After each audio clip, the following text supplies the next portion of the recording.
A racist officer makes the grave mistake of striking a black woman near a hospital, only to find out too late that she's no ordinary woman. What happens next sends shockwaves through the department, the city, and the nation. This emotionally charged true-to-life story explores power, prejudice, and poetic justice. Watch till the end for the full twist. It started like most days in downtown Atlanta, hot, crowded, and pulsing with city rhythm. Cars honked at red lights. Street vendors hollered about barbecue platters, and sidewalks were alive with the sound of shoes against concrete. But on the corner of Peachtree and 14th, something else was brewing. Something dark. Something dangerous. And it had nothing to do with the weather. Dr. Nia Freeman wasn't used to being treated like a criminal.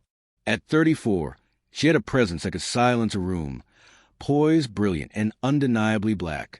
Her name commanded respect in medical circles across the country. Board-certified trauma surgeon, Ivy League degrees, humanitarian awards, consultant to FEMA and the CDC. But on that Friday afternoon, as she left Grady Memorial Hospital still in her navy blue scrubs, she wasn't Dr. Freeman. She was just a black woman walking through the city. And that, to one white cop named Officer Brent Callahan, was enough to make her suspicious.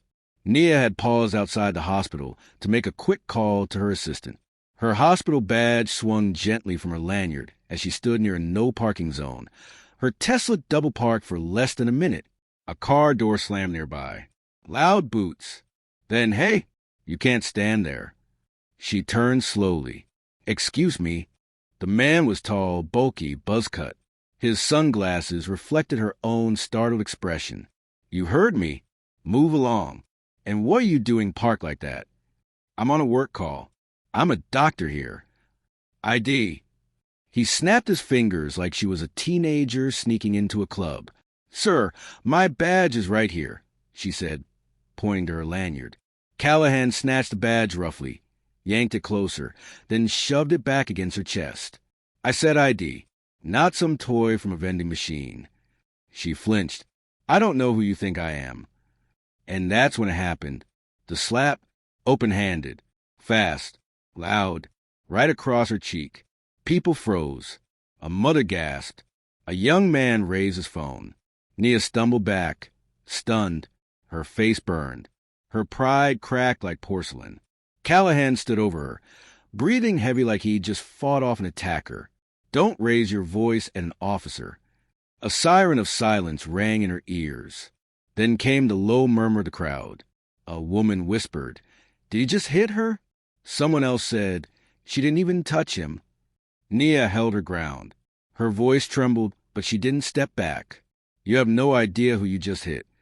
The crowd thickened. Bystanders started filming.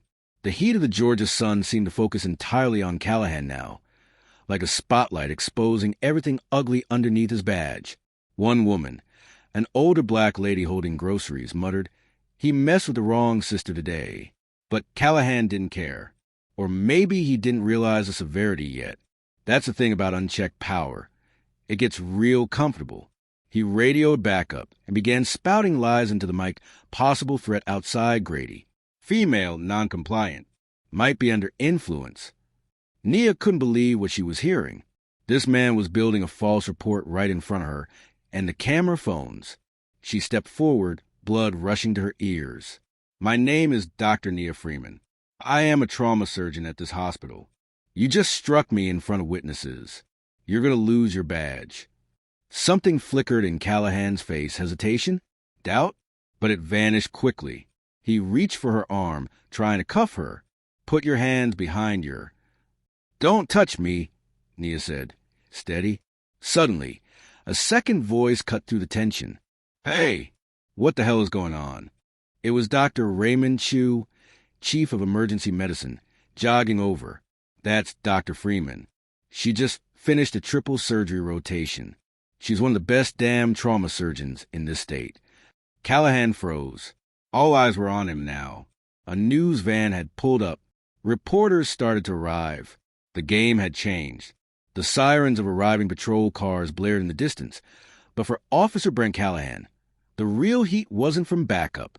It was from the eyes, piercing, angry, confused, of a growing crowd that just watched him slap a black woman. Not a suspect, not a threat, a doctor. And now she stood tall, blood still rushing to her cheek, with her hospital badge glinting under the Georgia sun like a warning flare. "Get internal affairs on the phone," Dr. Raymond Chu shouted as he reached for Nia's arm gently, protectively. This man just assaulted a senior trauma surgeon outside her workplace.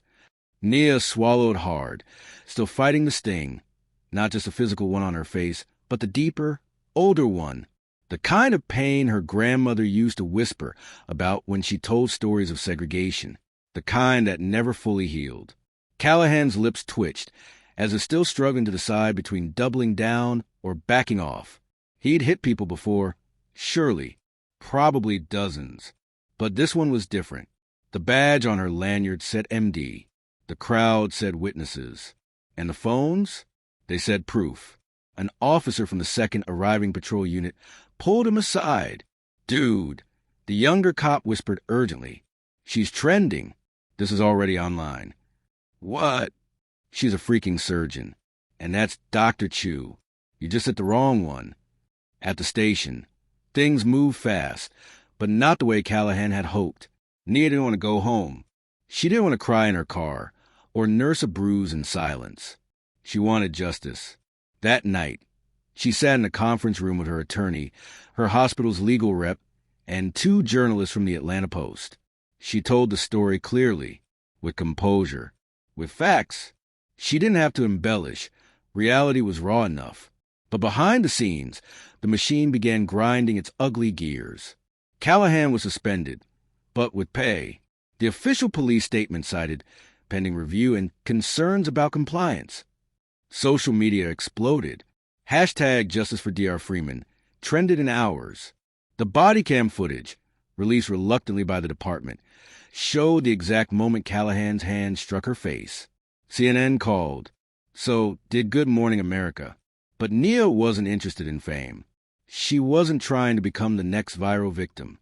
She wanted reform, not retweets. And she had the power and the platform to demand it. 3 weeks later, Nia took the stand. The courtroom was packed. Civil rights activists, nurses from Grady, even some of the officers who didn't dare say a word, but whose eyes whispered, "We've seen this too." Callahan's lawyer painted the same tired picture. She was non-compliant. She escalated. He felt threatened. But then Nia's lawyer leaned forward and asked only one question. "Dr. Freeman, could you tell the court where you were the morning of January 12th, 2024? Nia adjusted the microphone. "I was performing emergency surgery on a 9-year-old gunshot victim who arrived at Grady after drive-by shooting. He survived. Barely. I held his heart in my hands." The courtroom fell silent. "And when Officer Callahan struck you on May 10th, what were you doing that day?" "I had just finished a double shift. 3 surgeries. No breaks. I had patients who needed post-op consults. I was on the phone with the lab about one of them when he hit me." The jury blinked. One woman covered her mouth.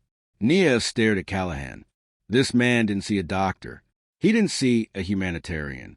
He saw a black woman standing near a parked car and decided I didn't belong. The verdict came faster than most expected. Guilty, excessive force, civil rights violation, perjury on official report. Callahan was sentenced to 14 months in federal prison and was stripped of his badge permanently. But that wasn't enough for Nia. "I'm not just here for my justice," she told reporters on the courthouse steps, her voice steady despite the cameras. "I'm here for every black woman who didn't get cameras, who didn't get a second chance, who was slapped, silenced, and forgotten."